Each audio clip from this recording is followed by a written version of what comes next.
Chester, may pang tinola na tayo mamaya. Sana naman makahuli ako. Isang masayang araw na pagbubulakbol na naman ang naganap sa amin ni Chester. Wala ka ng trabaho, Prof.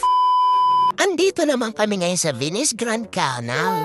Chester, parang Italy dito. Meron din silang malaking swimming pool. Tamang-tama, hindi ka pa naliligo. Prof, ikaw naman maliligo ka na ng sermon sa principal. Bakit? Field trip naman tong ginagawa natin At saka kung natatakot ka, huwag ka nang sumama. Hindi, Prof, dadamayan na kita. Baka naman sabihin mo, iniiwan kita sa ere. Tama yan, Chester. Makikinig ka sa akin dahil ako ang tama.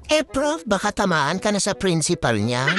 At saka, Prof, ipangako mo nag-graduate ako. At saka, tourism na lang ang kukunin ko. Total parati naman ako nasa labas. Tama yan, Chester. At saka unahin mo muna yung pag-aaral mo, hindi pagbubulakbol. Kaya nga ang bait kong estudyante kasi sunod lang ako sa'yo. Chester, magkano ang baon mo ngayon? Binigyan ako ni Mama ng 100. Sabi pa nga niya mag-aral daw ako ng mabuti. Tamang-tama yan, Chester. Isakay na lang natin yan sa train.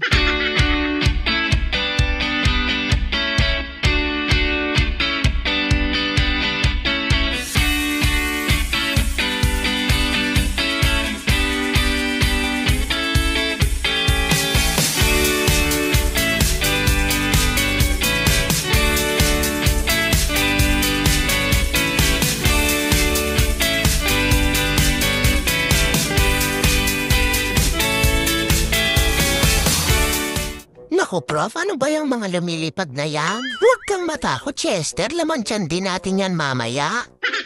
Chester, sasakay na tayo. Ihanda mo na yung ticket natin. Prof, hindi ka naman humingi ng discount. Senior ka naman. Chester, huwag kang ganyan. Baka mag-away tayo.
Chester, tumabi-tabi ka dyan at baka matukayang ilong mo.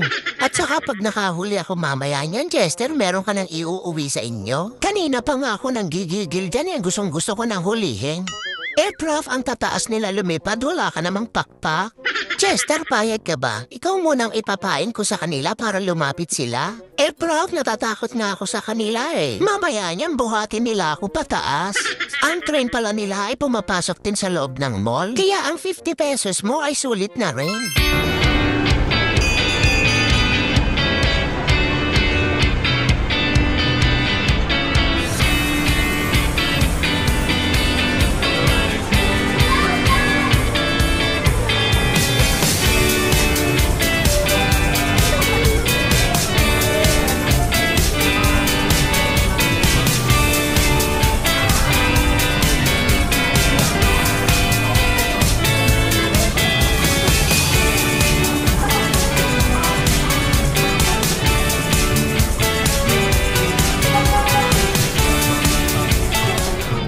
Prof, andito na sila. Ang dami nila. Kahit makahuli lang ako ng isa dyan, Chester, tanggal ang pakpak niyan sa akin.